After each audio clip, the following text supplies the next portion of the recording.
بسم اللہ الرحمن الرحیم الحمد للہ رب العالمین والعاقبۃ للمتقین والصلاة والسلام علی رسولہ خیر خلقہ محمد وعلی آلہ وصحبہ اجمعین اما بعد فاعوذ باللہ من الشیطان الرجیم بسم اللہ الرحمن الرحیم قل تعالوا اتل ما حرم ربکم علیکم الا تشرکوا به شیئا وبالوالدین احسانا ولا تقتلوا اولادکم من املاق نحن نرزقکم وإیاہم ولا تقربوا الفواحش ما ظهر منها وما بطن ولا تقتلوا النفس التي حرم الله إلا بالحق ذلكم وصاكم به لعلكم تعقلون. وعن أبي عبد الله النعمان بن بشير رضي الله تعالى عنهما قال سمعت رسول الله صلى الله عليه وسلم يقول إن الحلال بين وإن الحرام بين وبينهما أمور مشتبهات لا يعلمهن كثير من الناس فمن اتقى الشبهات فقد استبرأ لدينه وعرضه ومن وقع في الشبهات وقع في الحرام كالراعي يرعى حول الحمى يوشك أن يرتع فيه ألا وإن لكل ملك حما ألا وإن حمى الله محارمه ألا وإن في الجسد مضغة إذا صلحت صلح الجسد كله وإذا فسدت فسد الجسد كله ألا وهي القلب. رواہ البخاری و مسلم. اللہ تعالیٰ کے فضل و کرم سے آج امام نووی رحمہ اللہ کی مشہور کتاب الاربعون للنووی کی چھٹی حدیث پر گفتگو کرنے کا موقع مل رہا ہے. اس حدیث کو امام بخاری اور مسلم دونوں نے ذکر کیا ہے. حضرت نعمان ابن بشیر رضی اللہ تعالیٰ عنہ کہتے ہیں کہ ہم نے اللہ کے رسول صلی اللہ علیہ وسلم کو یہ ارشاد فرماتے ہوئے سنا کہ حلال بالکل واضح ہے اور حرام بھی بالکل واضح ہے. ان دونوں کے درمیان کچھ ایسے معاملات ہیں جو مشتبہ ہیں، جو واضح نہیں ہیں. ان کو بہت سارے لوگ نہیں جانتے یا بہت سارے لوگ ان کی پرواہ نہیں کرتے. بس وہ آدمی جو بچ گیا شبہات سے تو اس نے اپنے دین کی بھی حفاظت کر لی اور اپنی عزت کی بھی حفاظت کر لی. اور جو آدمی شبہات میں پڑ گیا تو وہ حرام میں پڑ جائے گا، جیسا کہ وہ بکریاں چرانے والا جو کسی محفوظ چراگاہ کے ارد گرد بکریاں چراتا ہے، قریب ہے کہ اس کے جانور اس محفوظ چراگاہ کے اندر چرنا شروع کر دیں. خبردار تم جان لو کہ ہر بادشاہ کی ایک محفوظ چراگاہ ہوتی ہے. خبردار بے شک اللہ جل شانہ کی محفوظ چراگاہ اس کی حرام کردہ چیزیں ہیں. سن لو خبردار بے شک جسم کے اندر ایک ٹکڑا ایسا ہے، اگر یہ درست ہو جائے تو سارے کا سارا بدن درست ہو جاتا ہے، اور اگر یہ خراب ہو جائے تو سارے کا سارا بدن خراب ہو جاتا ہے. بہت غور سے سن لو کہ وہ دل ہے. اس حدیث کے اندر اللہ کے رسول صلی اللہ علیہ وسلم نے 3 باتیں بیان فرمائی. ایک تو یہ بات بہت واضح طور پر ذکر فرمائی کہ حلال بالکل واضح ہے اور حرام بالکل واضح ہے، اس لیے کہ یہ اللہ کے رسول صلی اللہ علیہ وسلم کی بنیادی ذمہ داریوں میں سے تھا کہ آپ علیہ الصلاۃ والسلام شریعت کی تعلیمات کو واضح طور پر امت کے سامنے پہنچا دیں. لہٰذا آپ علیہ الصلاۃ والسلام نے ہر معاملے میں، چاہے اس کا تعلق عبادات کے ساتھ ہو، معاملات کے ساتھ ہو، معاشرت کے ساتھ ہو، کھانے پینے کے ساتھ ہو، باقی رشتوں ناتوں کے ساتھ ہو، آپ علیہ الصلاۃ والسلام نے ہر موقع کی مناسبت سے اور ہر چیز کے بارے میں واضح طور پر بیان کر دیا کہ اس میں حلال چیزیں کیا ہیں اور حرام چیزیں کیا ہیں. اور دوسری بات اللہ کے رسول صلی اللہ علیہ وسلم نے فرمائی کہ بعض اوقات کوئی چیز نہ تو مکمل طور پر حلال ہوتی ہے نہ مکمل طور پر حرام ہوتی ہے، بلکہ حلال اور حرام کے درمیان کا ایک درجہ ہوتا ہے، مشتبہ چیز ہوتی ہے، اور اس کے بارے میں پھر آپ علیہ الصلاۃ والسلام نے خاص رہنمائی فرمائی. اور تیسری چیز جو آپ علیہ الصلاۃ والسلام نے اس حدیث کے اندر بیان فرمائی وہ دل کی اہمیت ہے. آپ علیہ الصلاۃ والسلام نے یہ بتایا کہ یہ چھوٹا سا گوشت کا ٹکڑا یہ انسان کی زندگی کی بہتری کے لیے کتنا مفید ہے، اور انسان کی زندگی پر برے اثرات مرتب کرنے کے اعتبار سے بھی کتنا نقصان دہ ہے. پہلی بات جو آپ علیہ السلام نے فرمائی الحلال بین والحرام بین، اس کے بارے میں تو ہمیں علم ہے کہ قرآن و حدیث کے اندر اور قرآن و سنت میں، سیرت میں ہمیں بہت واضح طور پر احکامات مل جاتے ہیں، حلال چیزوں کے بھی اور حرام چیزوں کے بھی۔ اور اکثر اوقات ان حلال اور حرام چیزوں کی جو بنیادی اصول اور ضابطے ہیں وہ ہمیں قرآن کریم سے مل جاتے ہیں۔ مثلا انسانی جان کو قتل کرنا حرام ہے، قرآن کریم میں اس کی حرمت کی طرف اشارہ کر دیا۔ ظلم کرنا حرام ہے، قرآن کریم میں اس کی طرف اشارہ مل جاتا ہے۔ جھوٹ بولنا حرام ہے، قرآن کریم میں اس کی طرف آپ کو اشارہ مل جاتا ہے۔ انسانی تعلقات کے اندر کچھ چیزیں ایسی ہیں جو حرام ہیں، ہمیں قرآن کریم میں اس کی طرف رہنمائی مل جاتی ہے۔ کچھ رشتے ایسے ہیں جن رشتوں کے تقدس کو پیش نظر رکھتے ہوئے ان کے اندر آپس میں تعلقات کو، شادی بیاہ کے تعلقات کو جائز نہیں رکھا گیا، ان کو حرام کر دیا گیا ہے، تو ان کو ہم قرآن کریم میں جانتے ہیں۔ قرآن کریم میں بہت ساری آیات ہیں جو ان رشتوں کی طرف اشارہ کرتی ہیں۔ کچھ کھانے پینے کی چیزیں ہیں، ان کھانے پینوں کی چیزوں کی حلت اور حرمت کے ہمیں کچھ اصول قرآن کریم کے اندر مل جاتے ہیں، اور قرآن کریم ہمیں حلت اور حرمت کے کچھ اصولوں کی طرف رہنمائی کرتا ہے۔ ان حلال اور حرام چیزوں کو جاننا بہت آسان ہے۔ آدمی جس نوعیت کی حلال اور حرام چیزیں جاننا چاہے اس نوعیت کی حلال اور حرام چیزیں جان لیتا ہے۔ اللہ کے رسول صلی اللہ علیہ وسلم نے یہ فرمایا کہ اگرچہ یہ حلال اور حرام دونوں بہت زیادہ واضح ہیں، لیکن بعض اوقات کچھ چیزیں ایسی ہوتی ہیں جو حلال اور حرام کے درمیان میں ہوتی ہیں، یعنی وہ بالکل درمیان کی چیز ہوتی ہے، ایک ایسی لکیر ہوتی ہے جس کے ایک طرف حلال چل رہا ہوتا ہے اور دوسری طرف حرام چل رہا ہوتا ہے۔ جب تک آدمی اس لکیر پر چل رہا ہو تب تک تو یہ نہیں کہا جا سکتا کہ وہ کچھ غلط کر رہا ہے، لیکن اگر اس لکیر سے آدمی تھوڑا سا بائیں جانب ہو جائے، حرام کی طرف ہو جائے، تو اس بات کا اندیشہ ہے کہ اس لکیر سے تھوڑا سا انحراف بھی اس کو حرام کی طرف لے جائے گا۔ آپ علیہ الصلوۃ والسلام نے فرمایا کہ یہ جو مشتبہات ہوتے ہیں ان کو بہت سارے لوگ نہیں جانتے، یا بہت سارے لوگوں کو ان کا ادراک نہیں ہوتا، لیکن جہاں شریعت نے حرام سے منع کیا ہے وہیں آپ علیہ الصلوۃ والسلام نے اس حدیث میں اور قرآن کریم میں مختلف تعبیرات کے ذریعے ان مشتبہ چیزوں سے بھی بچنے کا حکم دیا، ان چیزوں سے منع کیا ہے جن چیزوں کے بارے میں یہ امکان ہو کہ یہ حلال کی طرف بھی جا سکتی ہیں، یہ حرام کی طرف بھی جا سکتی ہیں۔ اس کو مثال سے سمجھانے کے لیے آپ علیہ السلام نے مثال دی ہے چراگاہ کی۔ حما عربی زبان کے اندر کہتے ہیں کسی بھی چراگاہ کو اگر باڑ لگا کر یا محفوظ کرنے کے لیے کوئی بھی ذریعہ اختیار کر کے جب محفوظ کر لیا جاتا ہے تاکہ کوئی اور شخص اس کے اندر داخل نہ ہو اور کوئی اور شخص اس کے اندر آ کر تصرف نہ کر سکے، اس کو حما کہا جاتا ہے۔ تو آپ علیہ الصلوۃ والسلام نے فرمایا کہ یہ جو حلال اور حرام کے درمیان کے مشتبہات ہیں، ان مشتبہات سے بچنے والے کو فائدہ یہ ہوتا ہے کہ وہ حرام ہی نہیں چھوڑتا بلکہ حرام کی طرف لے جانے والی چیزوں کو بھی چھوڑتا ہے، اور اس کے ذریعے اس کو دو فائدے حاصل ہوتے ہیں۔ ایک تو وہ اپنے دین کی حفاظت کر لیتا ہے، اس لیے کہ آپ جانتے ہیں کہ اگر خدا نخواستہ کوئی آدمی حرام میں جا کر مبتلا ہو جائے گا، حرام میں پڑ جائے گا، تو ظاہر ہے کہ اس کے حرام میں مبتلا ہونے کا نقصان اس کے دین پر پڑے گا۔ اور دوسری چیز اللہ کے رسول صلی اللہ علیہ وسلم نے فرمایا کہ وہ اپنی عزت، اپنی ناموس کی حفاظت کر لیتا ہے، اس حرام میں نہ پڑنے کی وجہ سے یا اس مشتبہ سے بچنے کی وجہ سے لوگوں کا اس کے بارے میں نقطہ نظر بھی کچھ بہتر ہو جاتا ہے، اور لوگوں کی عمومی رائے اس کے بارے میں بہتر ہو جاتی ہے۔ پھر آپ علیہ الصلوۃ والسلام نے فرمایا کہ جو آدمی شبہات میں پڑتا ہے تو شبہات میں پڑنا کوئی بری چیز اگرچہ نہیں ہے،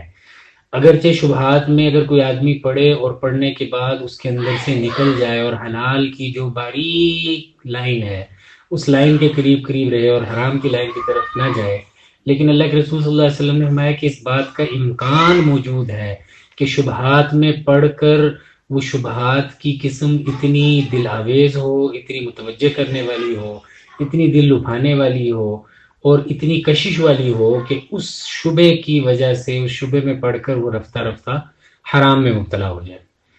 اس کو بہت عمدہ مثال سے آپ علیہ السلام نے سمجھایا کہ جیسے کوئی آدمی جو بکریاں چرا رہا ہو تو بکریاں چرانے والے عام طور پر ان کی اپنی زمینیں بھی ہوتی ہیں اور ان زمینوں کے اندر وہ عام طور پر بکریوں کو چرانے کے لیے لے کر جاتے ہیں، اور کوشش یہ کرتے ہیں عام طور پر کہ ان کی جو جانور ہیں، ان کے مویشی ہیں، وہ ان کی زمین کے درمیان میں چرتے رہیں، ارد گرد زیادہ کناروں کی طرف نہ جائیں۔ اس کی وجہ یہ ہوتی ہے کہ جانور جب چرنا شروع کرتا ہے اور چرتے ہوئے کناروں کی طرف جاتا ہے، تو چونکہ اس کو اس چرنے کے اندر مزہ آ رہا ہوتا ہے اور اس کو کھانے کو مل رہا ہوتا ہے اور اس کی رغبت پوری ہو رہی ہوتی ہے اور وہ اپنی بھوک کو دور کر رہا ہوتا ہے، اور خاص طور پر جب اسے تازہ سبزی اور تازہ چارہ مل رہا ہوتا ہے، تو اس تازہ چارے کے لطف میں اور اس تازہ چارے کے ذائقے کے اندر پھنس کر اس کو یہ خیال نہیں رہتا کہ وہ حدود کیا ہیں جو میرے مالک کی ہیں، اور بعض اوقات ان حدود کو تجاوز کر کے وہ کسی اور کی زمین کے اندر داخل ہو جاتا ہے۔ تو آپ علیہ السلام نے فرمایا کہ جیسے ایک چراگاہ کے اندر بکریوں کو چرانے والا، وہ اگر اپنی بکریوں کو کھلا چھوڑ دے گا، اگر اپنی بکریوں کے بارے میں پرواہ نہیں کرے گا، یا اپنی بکریوں کو چراتا چراتا اپنی چراگاہ کے آخری کنارے کی طرف لے جائے گا، تو اس بات کا قوی امکان موجود ہے کہ یہ بکریاں چرتے چرتے اچانک دوسرے کی زمین میں داخل ہو جائیں اور دوسرے کی محفوظ پناہگاہ کے اندر جا کر وہاں سے چرنا شروع کر دیں، جو کہ آپ جانتے ہیں کہ درست عمل نہیں ہے۔ اس کو فرما کر پھر آپ علیہ السلام نے فرمایا کہ جان لو کہ ہر بادشاہ کی ایک چراگاہ ہوتی ہے، ہر ملک کی ایک ٹیریٹری ہوتی ہے، ہر ملک کی کچھ حدود ہوتی ہیں، ہر ملک کا ایک جغرافیہ ہوتا ہے، اور اس جغرافیے کے تحت اس ملک کا ایک انٹرنیشنل بارڈر ہوتا ہے، جس بارڈر کو کراس کرنا ہو اگر تو اس کے لیے پورا پروسیجر فالو کرنا ضروری ہوتا ہے، ویزا لینا ضروری ہوتا ہے، یہ اجازت لینی ضروری ہوتی ہے، اور اس اجازت کے ساتھ آپ اس ملک کے اندر اس کی حدود میں داخل ہو سکتے ہیں۔ تو آپ نے فرمایا کہ جان لو کہ ہر بڑا بادشاہ،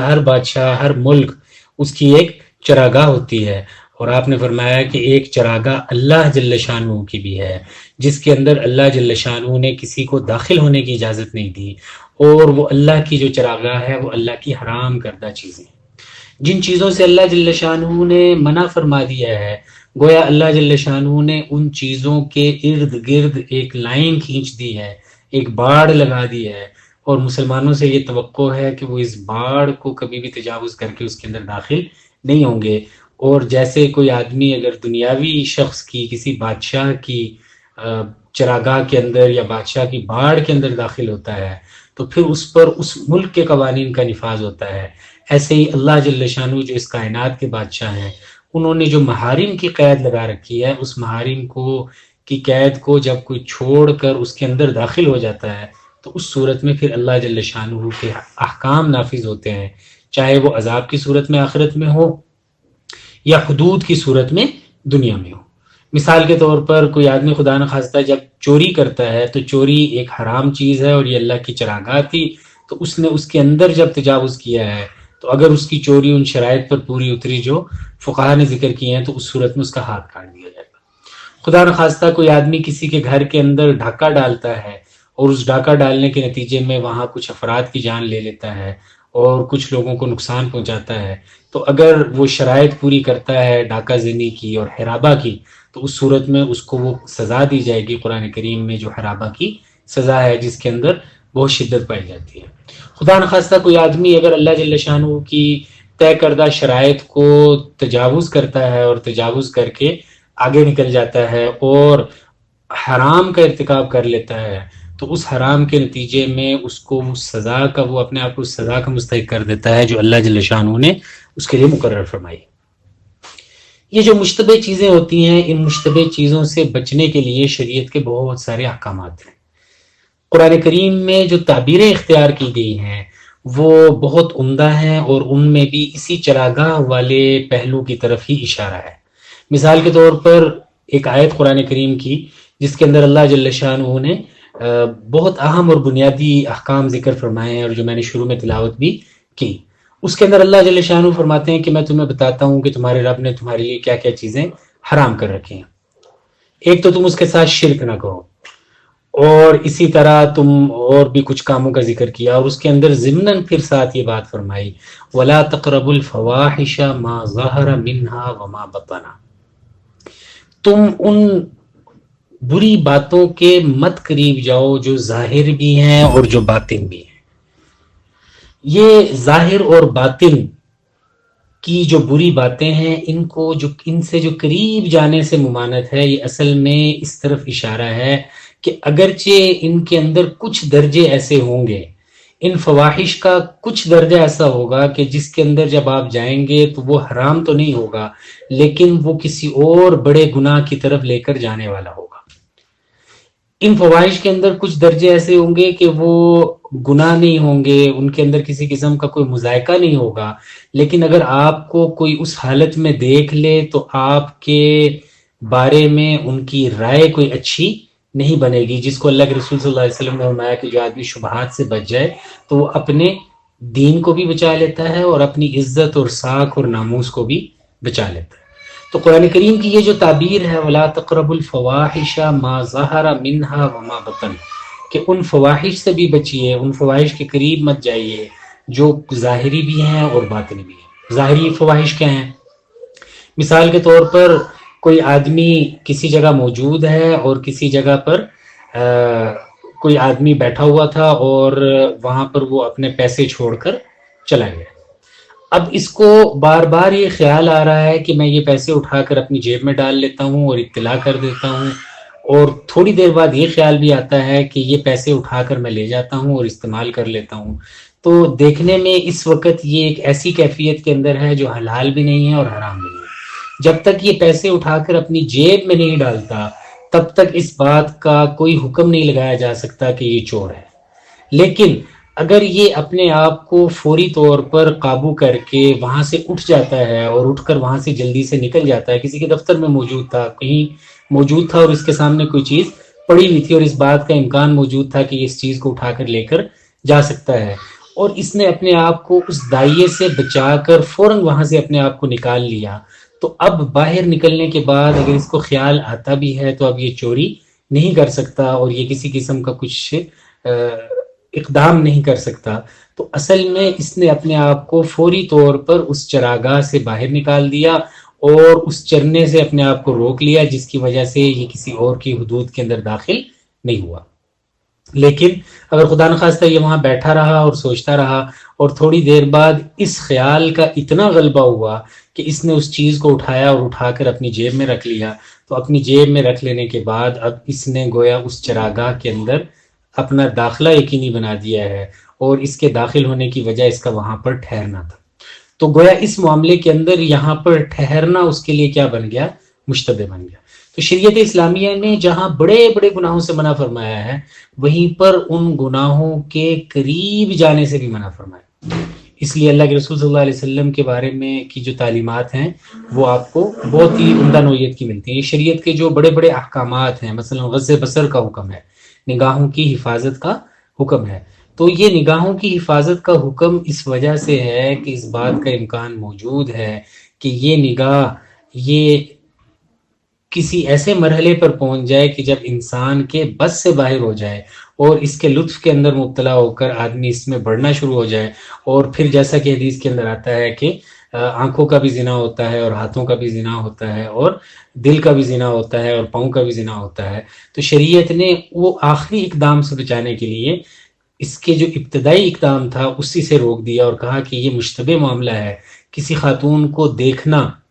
یہ اگرچہ پہلی دفعہ دیکھنا یا کسی خاتون کا کسی مرد کو دیکھنا، شریعت نے اس کی اجازت دی ہے جہاں ضرورت ہو اور جہاں پر کوئی کام اس کے بغیر نہ ہوتا ہو. لیکن اللہ کے رسول صلی اللہ علیہ وسلم نے حضرت علی کو جو بنیادی بات فرمائی تھی وہ یہ تھی، یا علی لا تتبع نظرۃ نظرہ فإن لک الاولی وليس لک الاخرہ. اے علی ایک نظر ڈال دینے کے بعد اس کے بعد دوسری نظر مت ڈالا کرو، اس لیے کہ جو پہلی نظر تم نے ڈالی ہے اس پہلی نظر ڈالنے کی وجہ سے تو تمہیں اختیار ہے کہ تمہاری نظر پڑ گئی سرسری طور پر،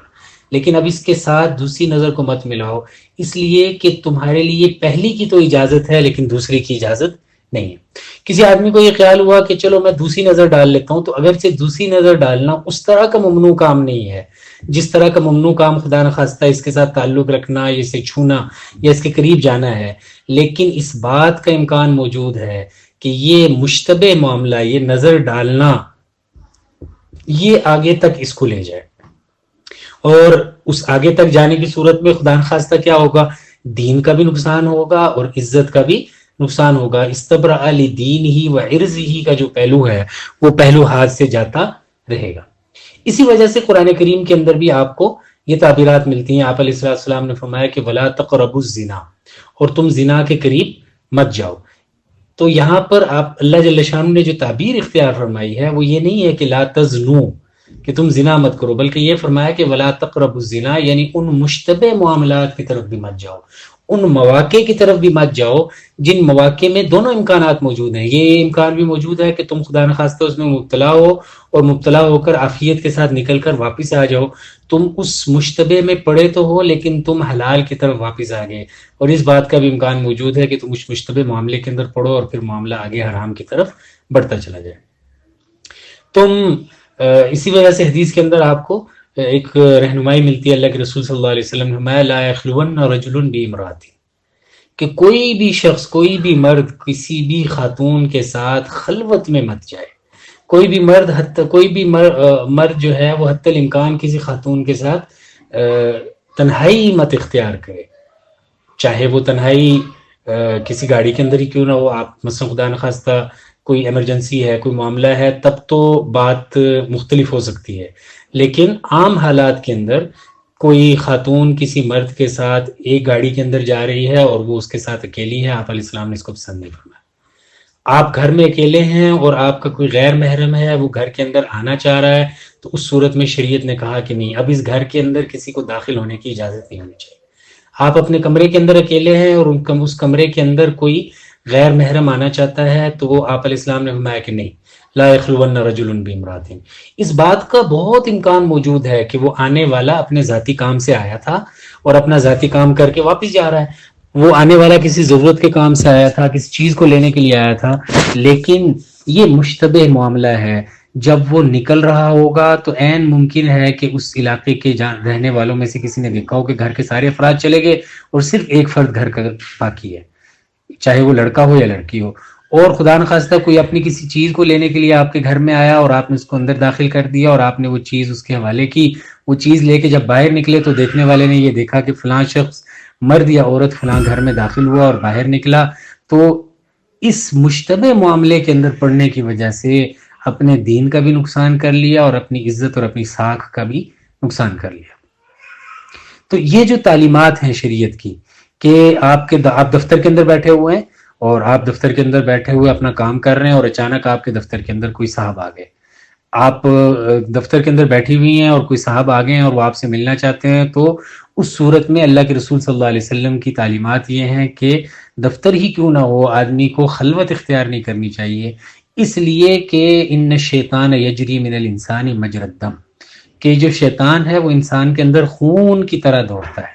اور اللہ کے رسول صلی اللہ علیہ وسلم نے ایک بہت خاص واقعے کے اندر یہ حدیث ارشاد فرمائی. آپ علیہ السلام اپنی اہلیہ محترمہ کے ساتھ اعتکاف کے دنوں میں کھڑے ہوئے تھے اور آپ علیہ السلام مسجد کے اندر کھڑے تھے اور اہلیہ باہر کھڑی تھی، ان سے کچھ گفتگو کر رہے تھے. تو اچانک ایک صحابی کا گزر ہوا.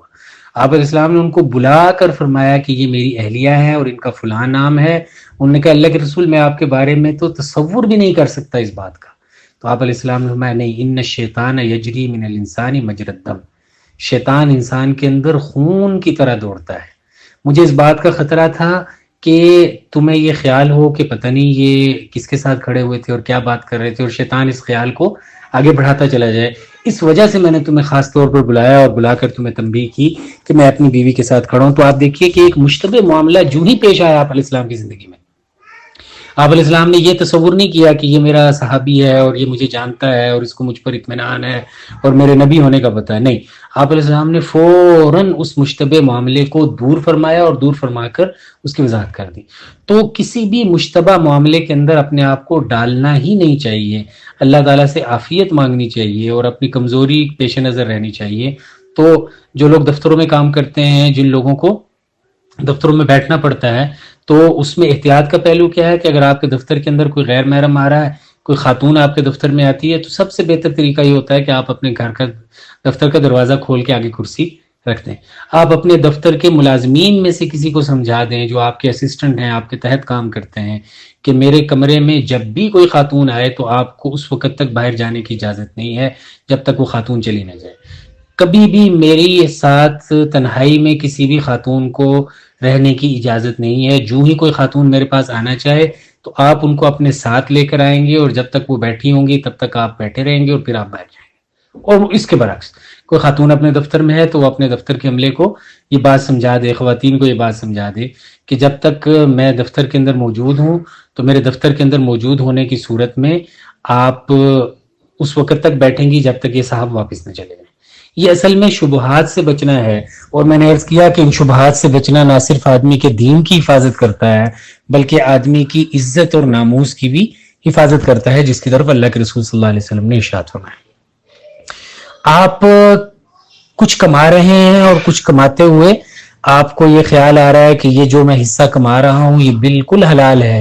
اور کچھ حصہ ایسا ہے جس کے بارے میں آپ کو یہ امکان ہو رہا ہے کہ پتہ نہیں یہ حلال ہے یا حرام ہے، تو شریعت یہ کہتی ہے کہ اس مرحلے پر اپنے آپ کو آزمائش میں مبتلا کرنے سے بہتر ہے کہ آپ اس سے ہٹ جائے، اس لیے کہ اس بات کا امکان موجود ہے کہ آپ رفتہ رفتہ اس حصے سے آگے حرام کی طرف بڑھتے چلے جائیں. تو یہی وجہ ہے کہ شریعت نے آپ کو صرف گناہوں سے منع نہیں کیا بلکہ گناہوں کے قریب جانے سے بھی منع کیا ہے. ما ظاہر منہا وما بطن. آپ کہیں پر بیٹھے ہوئے ہیں، یہ ظاہری اور باطنی گناہ کیا ہوتے ہیں؟ ظاہری گناہ میں نے آپ کو عرض کر دیا، چوری ہے، چوری کا تقاضا ہے، خدا نخواستہ فحشی کا تقاضا ہے، زنا کا تقاضا ہے، حرام کا تقاضا ہے، حرام کمانے کا تقاضا ہے، اور ان چیزوں کا تقاضا ہے. ان سے اپنے آپ کو بچانا. یہ باطنی گناہ کیا ہوتے ہیں جن سے شریعت نے منع کیا ہے، اور وہ بھی فواحش میں شامل ہیں. آپ کہیں پر بیٹھے ہوئے ہیں اور وہاں پر گفتگو شروع ہوئی ہے، اور گفتگو شروع ہونے کے دوران آپ نے محسوس کیا کہ بڑی اچھی گفتگو چل رہی ہے اور بڑی عمدہ گفتگو چل رہی ہے، اور اچانک کسی خاص شخص کے بارے میں گفتگو شروع ہو گئی ہے. اور اب یہ جو گفتگو شروع ہوئی ہے اس کے اندر اس بات کا امکان موجود ہے کہ تھوڑی دیر تک اس خاص شخص کے بارے میں کوئی اچھی بات بھی کی جا سکتی ہے اور بری بات بھی کی جا سکتی ہے. آپ اس گفتگو کا حصہ رہے لیکن پھر آپ کو پتہ ہی نہ چلا کہ جب وہ اچھی بات اس کی خامیوں اور برائیوں اور غیبتوں کی طرف چلنی شروع ہو گئی. تو یہ جو لمحہ ہے، جس لمحے کے اندر آدمی کو یہ ادراک ہونا شروع ہو جاتا ہے کہ اب اس شخص کے بارے میں بات تو شروع ہو گئی ہے لیکن اب یہ پتہ نہیں ہے کہ یہ بات آگے کون سے رخ کی طرف جائے گی، یہ موقع ہوتا ہے شبہ سے اپنے آپ کو بچانے کا. تو اگر آدمی اس وقت یا تو بات کا رخ موڑ دے، اگر خود بات کر رہا ہے تو آپ کسی کے بارے میں آپ نے گفتگو شروع کی اور گفتگو مثبت چل رہی ہے اور آپ کو یہ اندیشہ ہونے لگ پڑا ہے، یہ کھٹکا ہونے لگ پڑا ہے کہ کہیں یہ بات اب منفی رخ کی طرف نہ چلی جائے اور غیبت اور بہتان اور الزام اور اس کی کوئی خامی کی طرف نہ چلی جائے، تو آپ اپنی بات کے رخ کو فوراً موڑ دیں. اور اگر آپ کسی ایسی جگہ بیٹھے ہیں جہاں آپ بات نہیں کر رہے بلکہ گفتگو یوں چل رہی ہے تو اس کو موڑنے کی کوشش کریں. اور اگر آپ اس کو نہیں موڑ پا رہے تو پھر اپنے آپ کو فوری طور پر اس سے علیحدہ کر لینا، اس لیے کہ جب یہ بات چل پڑے گی تو پہلے تھوڑی ہوگی اور پھر اس کے اندر اتنی دلچسپی پیدا ہو جائے گی کہ وہ بات آپ کو اپنے ساتھ بہا کر لے جائے گی. اور قرآن کریم کا حکم یہ ہے وَإِمَّا يُنْسِيَنَّكَ الشَّيْطَانُ فَلَا تَقْعُدْ بَعْدَ الذِّكْرَىٰ مَعَ الْقَوْمِ الظَّالِمِينَ. اگر آپ کو شیطان بھلا دے، آپ غلطی سے کہیں پہنچ جائیں، تو جب آپ کو تنبیہ ہو جائے، جب آپ کو احساس ہو جائے، جب آپ کو ریمائنڈر مل جائے، عربی محاورے کے لیے جس کے لیے ذکرہ کا لفظ بولا گیا ہے فلا تقعد بعد ذکرہ مع القوم الظالمین، پھر یاد آ جانے کے بعد، احساس ہو جانے کے بعد، ریئلائزیشن کے بعد ان ظالم لوگوں کے ساتھ مت بیٹھو بلکہ فوراً اپنے آپ کو الگ کر لو. یہی معاملہ ہے کمپنی کا کہ آپ جس کمپنی کے اندر بیٹھے ہوئے ہیں تو جب تک وہ کمپنی درست ہے، لوگ ایسے ہیں کہ وہ کبھی اچھی بات کرتے ہیں، کبھی بری بات کرتے ہیں، لیکن کبھی ان کی گفتگو میں اچھائی کا غلبہ ہو جاتا ہے، کبھی برائی کا غلبہ ہو جاتا ہے. تو جب تک ان کی گفتگو کے اندر اچھائی کا غلبہ رہتا ہے آپ وہاں بیٹھیں، لیکن جو ہی معاملہ دوسری طرف جانے لگے، مشتبہ ہونے لگ پڑے، تو اس وقت اپنے آپ کو فوراً وہاں سے ہٹا دینا. یہ مشتبہ سے بچنا ہے، اس لیے کہ ہو سکتا ہے بعد میں گفتگو اتنی دلچسپ ہو جائے اور گفتگو اس طرف چل پڑے کہ آپ کے لیے پوری کوشش کے باوجود وہاں سے ہٹنا مشکل ہو جائے. اور اگر آپ وہاں بیٹھے ہوئے ہیں اور اس کے نتیجے کے اندر آپ وہاں بیٹھ کر ان کے ساتھ شریک تو ہیں سننے میں، لیکن آپ کی دلی کیفیت ان کے ساتھ نہیں ہے اور آپ ان کے حق میں اپنے آپ کو درست نہیں سمجھتے وہ ساری باتوں کو جو وہ کہہ رہے ہیں، لیکن اگر اچانک اس مجلس کے اندر کوئی تیسرا شخص آ جاتا ہے تو وہ آپ کے بارے میں جو رائے قائم کرے گا وہ ہونے والی گفتگو کے تناظر میں کہے گا.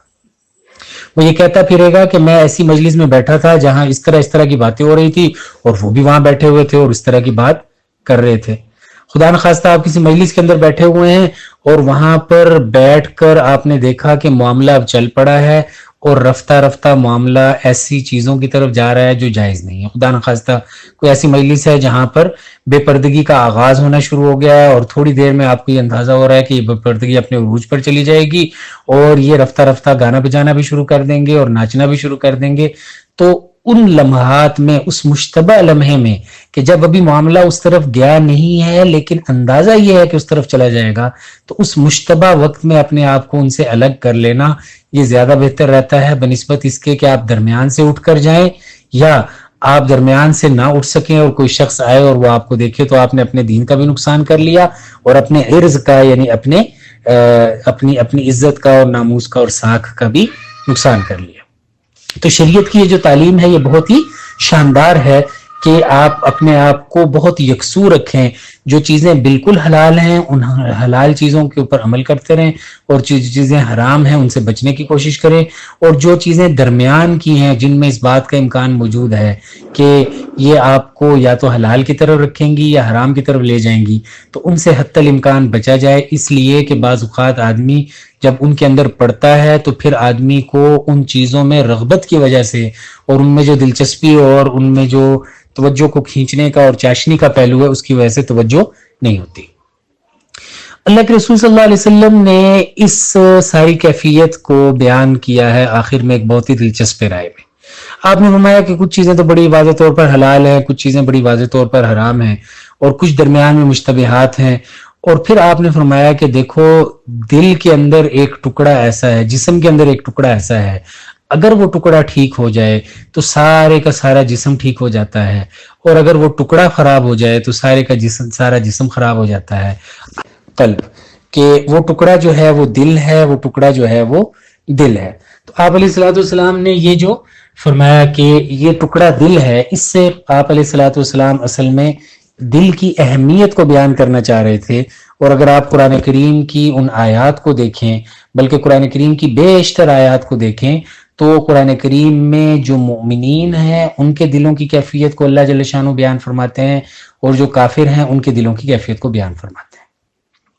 آدمی جب مسلسل حلال کی طرف لگا رہتا ہے اور آدمی مسلسل حلال کی کوشش میں لگا رہتا ہے اور حلال پر محنت کرتا رہتا ہے تو اس حلال کا اثر آدمی کے دل پر بھی ہوتا ہے. آدمی جب حرام کی طرف متوجہ ہوتا ہے اور مشتبہ معاملات کی طرف متوجہ ہوتا ہے اور مشتبہ معاملات میں پڑتا ہے تو ان مشتبہ معاملات میں پڑنے کی وجہ سے اس کا اثر بھی دل پر ہوتا ہے اور دل اس طرف بڑھتا ہے. تو آپ علیہ الصلوۃ والسلام نے بنیادی ضابطہ یہ بیان فرما دیا کہ اگر تم اپنے دل کو سنبھال کر رکھو، جب اس طرح کا کوئی معاملہ ہو تو اپنے دل کی طرف دیکھو اور اپنے دل کو سنبھال کر پوچھو کہ تم کیا کرنا چاہتے ہو، تو اس صورت میں تم ان چیزوں سے بچ سکو گے. قرآن کریم میں دل کے حوالے سے آپ کو بہت ساری آیتیں مل جاتی ہیں. آپ کو منافقین کی کیفیت کا اظہار ان کے دل کی کیفیت سے ملتا ہے. اللہ جل شانہ فرماتے ہیں کہ ان کے دل ہر وقت ڈرے ہوئے ہوتے ہیں، ان کو ہر وقت ایک پریشانی رہتی ہے. یحسبون کل صیحۃ علیہم، جب بھی کوئی چیختا ہے تو ان کو یہ لگتا ہے کہ کوئی ہمارے اوپر حملہ تو نہیں کرنے والا. اور دوسری طرف اللہ جل شانہ نے مومنین کے دل کے بارے میں فرمایا الذین آمنوا وتطمئن قلوبهم بذکر اللہ الا بذکر اللہ تطمئن القلوب، جو اہل ایمان ہیں ان کے دل اللہ کے ذکر سے مطمئن ہوتے ہیں. سن لو اللہ کے ذکر سے دلوں کو اطمینان ملتا ہے. الذین اذا ذکر اللہ وجلت قلوبهم واذا تلیت علیہم آیاتہ زادتہم ایمانا، کہ وہ لوگ جب اللہ کا ذکر کیا جاتا ہے تو ان کے دل کانپ اٹھتے ہیں یا ان کے دل اللہ کی محبت سے، اللہ کے شوق سے ڈر اٹھتے ہیں. اور اللہ نزل احسن الحدیث کتابا متشابہا مثانیہ تقشعر منہ قلوب الذین یخشون ربہم، اللہ جل شانہ نے یہ قرآن کریم نازل کیا ہے اور یہ بہترین کتاب ہے، بہترین باتیں ہیں اس کے اندر، اور یہ ایسی عمدہ اثر انگیز باتیں ہیں کہ تقشعر منہ قلوب الذین یخشون ربہم،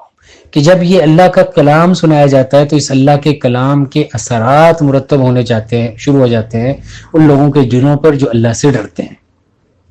تو یہ جو دل ہے اس کے بارے میں آپ کو قرآن کریم کے اندر بار بار مطالبہ ملے گا کہ آپ اپنے دل کی صفائی کریں، اپنے دل کی طرف متوجہ ہوں۔ اور قرآن کریم کے بارے میں تو خاص طور پر اللہ جل بار بار فرماتے ہیں کہ یہ قرآن جو ہے یہ دل کے اوپر اثر کرتا ہے، اور یہ دل پر بعض اوقات اثر نہیں کرتا۔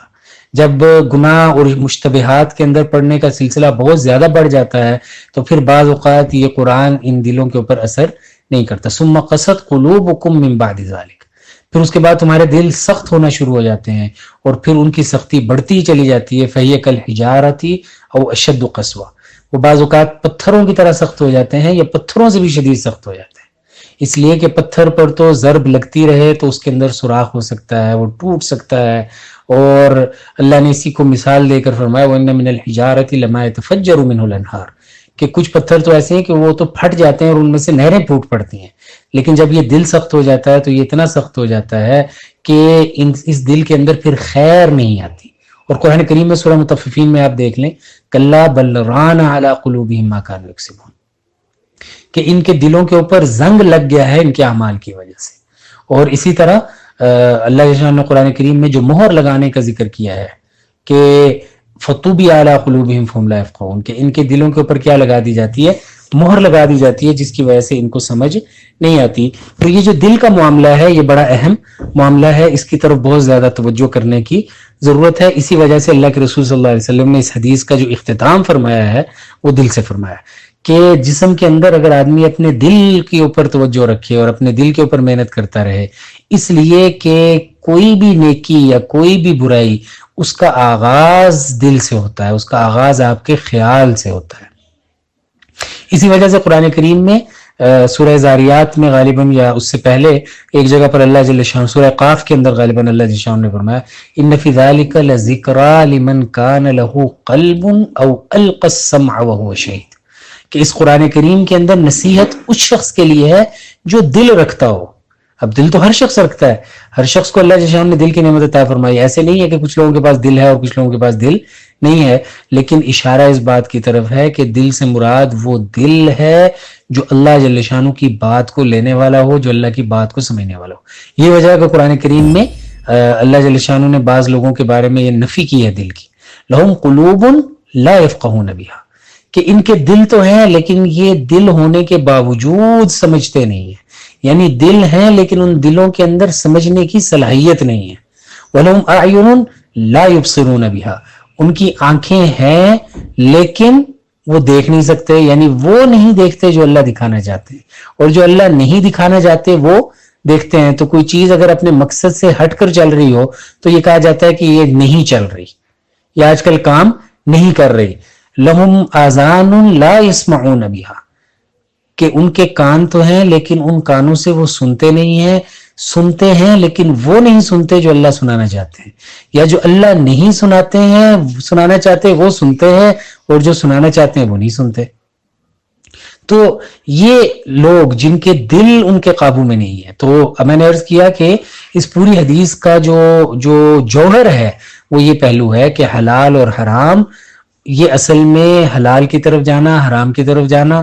یہ تابع ہے دل کے فیصلے کے، اور دل جو ہے یہ بنیاد ہے انسان کے عمل کی۔ انسان جو بھی کام کرتا ہے اس کا ابتدائی خاکہ، ابتدائی خیال، ابتدائی ذہن وہ نیت اور ارادے سے بنتا ہے، اور نیت اور ارادہ آدمی کے دل کے اندر آتا ہے۔ تو آدمی اگر اس کو پہلے ہی مرحلے پر، یعنی جب یہ نیت اور ارادہ آئے تو اس نیت اور ارادے کو آدمی روک لے اور اس کو پھیر دے اللہ جل شانہ کی طرف، تو یہ آدمی کو پھر حرام سے اور مشتبہات سے بچا لیتا ہے۔ آپ کو کسی کا خیال آیا، اب اس خیال کے آنے کے اندر دونوں امکانات تھے کہ آپ اس خیال کو بہتر انداز میں لے جائیں یا برے انداز کی طرف لے جائیں، لیکن آپ اگر اس کو لے کر چل پڑے اور پھر کچھ عرصے کے بعد آپ پر اس کے خیال کا اتنا غلبہ ہوا کہ اب آپ کے لیے اس کو درست سمت میں رکھنا ممکن نہیں رہا، تو اس میں غلطی آپ کی تھی۔ جب وہ خیال آیا تھا تو اس خیال کو موڑ کر اللہ جل شانہ کی طرف متوجہ ہونا آپ کے لیے ضروری تھا۔ آپ نے اس وقت اپنی ہمت اور اپنی قوت ارادی کے تحت یہ سوچ لیا کہ اس خیال سے مجھے کوئی فرق نہیں پڑتا، لیکن بس جب بعد میں جا کر اس خیال نے آپ کو غالب کر لیا، وہ آپ پر غالب ہو گیا اور آپ مغلوب ہو گئے، تو اس صورت میں پھر آپ کو افسوس ہوتا رہا اور پتہ چلا کہ یہ خیال جو تھا یہ مشتبہ تھا، اور اس مشتبہ خیال سے آپ ایک پورے ایک اللہ کی نافرمانی کے دروازے سے داخل ہو گئے، آپ سے کچھ ایسا اقدام ہو گیا جو اقدام حلال نہیں تھا۔ تو یہ حلال اقدام سے نکل کر حرام اقدام کی طرف جانا، یہ اصل میں اس کی بنیادی وجہ کیا بنی؟ وہ دل کا خیال بنا۔ تو اللہ کے رسول صلی اللہ علیہ وسلم نے سمجھایا کہ یہ جو دل ہے یہ اساس ہے اور بنیاد ہے پورے جسم کی، پورا جسم اس کے تابع ہے، انسان کے جسم کی فزیکل حرکت کا جیسے یہ دل ذمہ دار ہے۔ آپ جانتے ہیں کہ دل کی پمپنگ جب تک ہوتی رہتی ہے، انسان کے جسم کے اعضاء جو ہے وہ ٹھیک پر چلتے رہتے ہیں، اور جب جسم کی جو ہے وہ پمپنگ رک جاتی ہے اور جسم اپنے قابو میں نہیں رہتا تو انسان کے اعضاء جو ہے وہ درست نہیں رہتے اور وہ اس کی مرضی کے خلاف ہونا شروع ہو جاتے ہیں۔ تو یہ دل جو ہے یہ صرف ظاہری طور پر آپ کے اعضاء کو درست رکھنے والا نہیں ہے، بلکہ اس سے آپ کا ظاہری طور پر بھی آپ کے اعضاء درست رہتے ہیں، اور آپ کی جو قلبی کیفیت ہے اور آپ کا جو دل کا معاملہ ہے اس کے اندر بھی اس دل کا بہت زیادہ دخل ہے، اور اس دل کے ذریعے آپ کو اللہ جل شانہ ایک موقع عطا فرماتے ہیں اپنی بہتری کا اور اپنے آپ کو درست کرنے کا اور اپنے معاملات کو ٹھیک کرنے کا۔ تو یہی وجہ ہے کہ ہمیں قرآن اور حدیث کے اندر اس دل کا بہت زیادہ ذکر ملتا ہے، اور اللہ کے رسول صلی اللہ علیہ وسلم کی احادیث کے اندر بھی ہمیں اس دل کا ذکر ملتا ہے، اور اللہ کے رسول صلی اللہ علیہ وسلم نے خاص طور پر اس دل کی طرف بہت زیادہ متوجہ فرمایا۔ میں اور آپ جانتے ہیں ہم جو حدیثیں پڑھتے ہیں ان حدیثوں کے اندر ہم نے دیکھا ہوگا کہ اللہ کے رسول صلی اللہ علیہ وسلم خاص طور پر مجھے اور آپ کو متوجہ کرتے رہتے ہیں دل والی چیزوں کی طرف۔ مثال کے طور پر اللہ کے رسول صلی اللہ علیہ وسلم نے ایک موقع پر یہ فرمایا کہ ہر چیز کو زنگ لگ جاتا ہے، تو صحابہ کرام رضی اللہ عنہ نے پوچھا اللہ کے رسول آپ نے فرمایا دلوں کو بھی زنگ لگ جاتا ہے جیسے اور چیزوں کو زنگ لگ جاتا ہے، تو صحابہ نے پوچھا اللہ کے رسول اس دل کے زنگ کو ختم کرنے کا طریقہ کیا ہے؟ تو آپ علیہ السلام نے فرمایا اللہ کا ذکر کرنا۔ اگر آدمی اللہ کا ذکر کرے تو اس اللہ کے ذکر کی برکت سے آدمی کا دل کا زنگ جو ہے وہ مٹ جاتا ہے۔ تو شریعت جو ہے وہ آپ کو بار بار اس دل کے معاملے کی طرف متوجہ کرنا چاہتی ہے، اور آپ کو یہ بتانا چاہتی ہے کہ آدمی اپنے دل کے معاملات کو صاف رکھے، اس لیے کہ آدمی جتنے بھی اقدام کرتا ہے اور آدمی جتنے بھی کام کرتا ہے اپنی 24 گھنٹے کی زندگی کے اندر، اس کے اندر آدمی کے دل کو بنیادی حیثیت حاصل ہے۔ یہی وجہ ہے کہ اللہ کے رسول صلی اللہ علیہ وسلم نے فرمایا کہ آدمی کا جو دل ہے اس پر بھی زنگ لگ جاتا ہے، اور اس زنگ کو صفائی جو ہے وہ کس کے ذریعے کی جا سکتی ہے؟ اللہ کے ذکر کے ذریعے کی جا سکتی ہے۔ تو یہ دل جیسے آپ کے پورے جسم کو خون فراہم کرتا ہے، اور اس خون فراہم کرنے کی وجہ سے ہاتھ درست کام کرتے ہیں، پاؤں درست کام کرتے ہیں، آنکھیں درست کام کرتی ہیں، اور اگر خدا نخواستہ آپ جانتے ہیں کہ اگر جسم کے کسی خاص حصے کی طرف دل کی جو ہے وہ خون کی جو مقدار ہے اور خون کی جو رفتار ہے وہ کم ہونا شروع ہو جائے تو اس خاص جسم کے حصے پر فالج آ جاتا ہے، اور یہ کہا جاتا ہے کہ اس پر فالج پڑ گیا ہے۔ اب فالج کیا ہے؟ بنیادی طور پر کہ اس جسم کے حصے میں جو خون کی گردش ہے وہ خون کی گردش رک گئی ہے، جس کی وجہ سے دل اس جسم کے حصے کی طرف خون نہیں بھیج رہا، اور جس کی وجہ سے وہ جسم کا حصہ متاثر ہونا شروع ہو گیا۔ آپ دیکھتے ہیں کچھ لوگوں کو ان کی پمپنگ جو ہے وہ متاثر ہوتی ہے خون کی، اور اس کے نتیجے میں ان کی نظر کمزور ہونا شروع ہو جاتی ہے، ان کے گردوں کے معاملات خراب ہونا شروع ہو جاتے ہیں۔ تو یہ جو دل ہے یہ بنیادی طور پر بہت ہی اہم چیز ہے، اور اللہ کے رسول صلی اللہ علیہ وسلم نے ہمیں احادیث کے اندر خاص طور پر اس دل کی حفاظت کا بہت زیادہ حکم دیا، اور قرآن کریم کے اندر بھی اس کے بارے میں بہت زیادہ تاکید کی گئی ہے۔ تو یہ بتایا جا رہا ہے کہ جیسے اس دل سے آپ کے ہاتھ اور پاؤں چلتے ہیں، ایسے ہی یہ دل آپ کی نیکی اور برائی کے ارادوں کو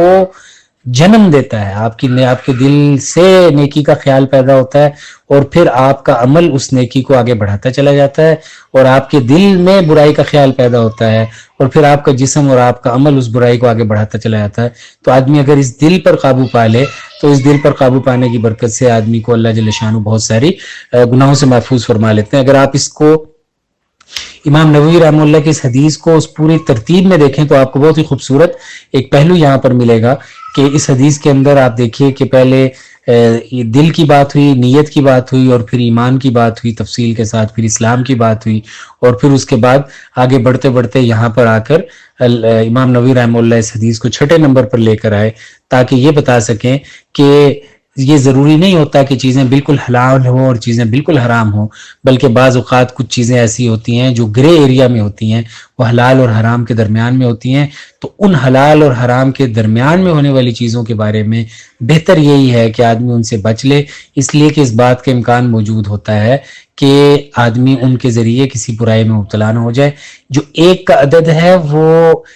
آغاز نہیں ہوتا ایک کا، بلکہ ایک سے پہلے صفر ہوتا ہے اور صفر اور ایک کے درمیان میں بھی ایک مرحلہ ہوتا ہے. آپ جانتے ہیں کہ جو سیکنڈ ہے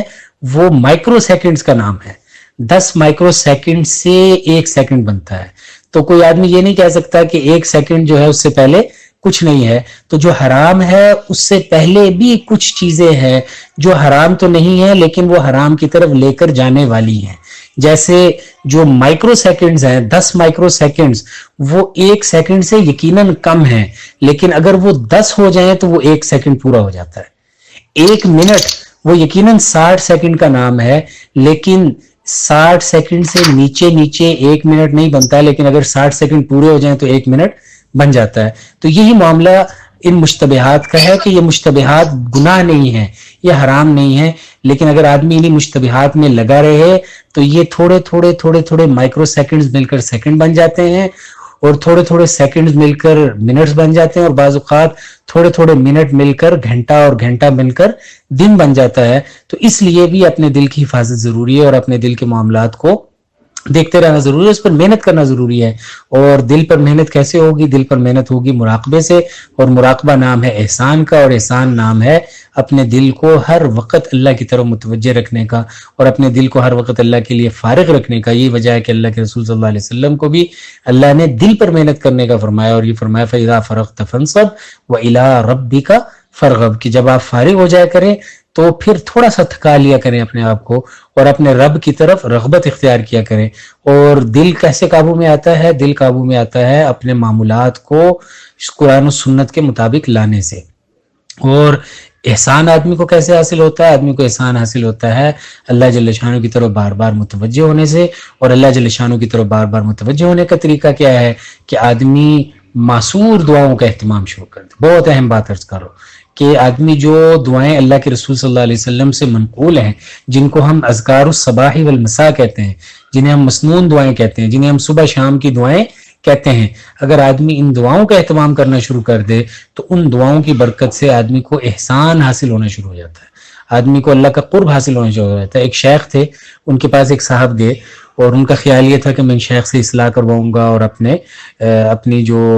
غلطیاں ہیں اور کمیاں کوتاہیاں ہیں ان کو دور کرواؤں گا. تو ان شیخ نے ان سے معمولات پوچھی کہ آپ کرتے کیا ہیں؟ تو ان صاحب نے اپنے معمولات بتانے شروع کیے صبح سے لے کر رات تک کے، اور حیرت انگیز حد تک وہ سارے کے سارے اوقات ایسے تھے کہ ان میں کوئی وقت ایسا نہیں تھا جب وہ قرآن و سنت کی کسی تعلیم پر عمل نہیں کر رہے ہوتے تھے. مثلا صبح اٹھتے ذاتی دعائیں، گھر سے نکلنے کی دعا، پھر دفتر کی دعا، فلاں دعا فلاں دعا فلاں دعا، پھر اس کے بعد میں یہ آیت پڑھتا ہوں، پھر میں یہ سورت پڑھتا ہوں، اور رات کو یہ کرتا ہوں. تو انہوں نے فرمایا کہ آپ کو میرے پاس آنے کی ضرورت نہیں، آپ کو تو پہلے سے ہی احسان کا مقام حاصل ہے. آپ تو پہلے سے ہی اپنے دل پر اتنی محنت کر چکے ہیں کہ آپ کا دل ہر وقت اللہ کی طرف متوجہ ہے. ظاہر ہے کہ اگر کوئی آدمی اس کا معمول اختیار کر لیتا ہے کہ اس نے معصور دعاؤں کا اہتمام کرنا ہے، تو معصور دعاؤں کا اہتمام کرنے کا مطلب یہ ہے کہ وہ ایک کیفیت سے دوسری کیفیت کی طرف جب منتقل ہو رہا ہے تو وہ کوئی نہ کوئی دعا پڑھ رہا ہے.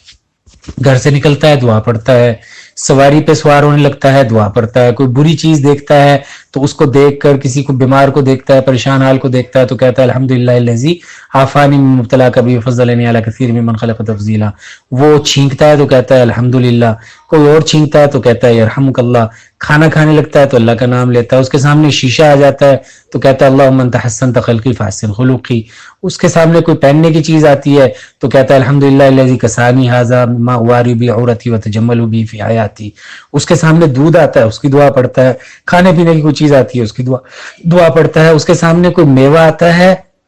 تو وہ تین اٹھا کر کھاتا ہے یا ایک ایک کر کے وہ کھاتا ہے اور طاق عدد میں کھاتا ہے، اور دل میں یہ سوچتا ہے ان اللہ وتر یحب الوتر، کہ اللہ تعالیٰ خود بھی طاق ہے اور اللہ تعالیٰ کو طاق پسند ہے. کوئی آدمی اس کے سامنے ہنستا ہے تو اس کو ہنسنے کی دعا دیتا ہے، کوئی آدمی اس کو ساتھ کوئی بھلائی کرتا ہے تو اس کے جواب میں جزاک اللہ خیرہ کہتا ہے. اور گویا کہ وہ اپنی زندگی کے اندر جتنے بھی کام کر رہا ہوتا ہے تو ان کاموں کے اندر ان دعاؤں کا اگر اہتمام کرتا ہے تو ان دعاؤں کے اہتمام کی وجہ سے گویا وہ اپنے دل پر محنت کر رہا ہے، اور احسان نام ہی اس کا ہے کہ آپ کچھ بھی کر رہے ہوں، آپ کا دل اللہ کے ساتھ لگا ہوا ہو اور آپ کا دل اللہ کی طرف متوجہ ہو۔ جب یہ دل اللہ کی طرف لگ جاتا ہے تو پھر اس دل کے لگنے کا فائدہ یہ ہوتا ہے کہ آدمی کو ہر وقت اللہ کی طرف متوجہ ہونے کی توفیق ہوتی رہتی ہے۔ اور میں نے عرض کیا کہ اس کا آسان طریقہ وہ صبح اور شام کی دعاؤں کا اہتمام کرنا ہے۔ اگر کوئی آدمی صبح اور شام کی دعاؤں کا اہتمام کرنا شروع کر دے تو اللہ جل شانہ اس کو احسان کی صفت عطا فرماتے ہیں، اپنا قرب عطا فرماتے ہیں۔ ان دعاؤں کے اہتمام کی برکت سے اسے بار بار اللہ جل شانہ کو یاد کرنے کا موقع مل جاتا ہے، اور خاص طور پر حدیث کے اندر جو مسنون اعمال آتے ہیں، جو دعائیں آتی ہیں رات کو سونے کی، صبح اٹھنے کی، صبح شام کی، اور وہ صورتیں جو قرآن کریم کی اللہ کے رسول صلی اللہ علیہ وسلم نے ترغیب دی ہے پڑھنے کی، کچھ ہفتہ وار بنیادوں پر، کچھ روزانہ کی بنیاد پر، کچھ خاص اوقات کے اندر آپ علیہ السلام نے پڑھی ہے، مثلا رات کو سوتے ہوئے معوذتین کا پڑھنا۔ تو جو آدمی ان چیزوں کا اہتمام کرتا ہے، رات کو سوتے ہوئے دعا پڑھ کر سوتا ہے، صبح اٹھتے ہوئے دعا کا اہتمام کرتا ہے، تو اس کے ذریعے وہ گویا اپنے دل کو اللہ جل شانہ سے جوڑتا رہتا ہے۔ اللہ جل شانہ ہمیں حلال اختیار کرنے کی اور حرام سے اور مشتبہات سے بچنے کی توفیق عطا فرمائے، اور اپنے دلوں کے اوپر محنت کرنے کی توفیق عطا فرمائے۔ وآخر دعوانا الحمدللہ رب العالمین۔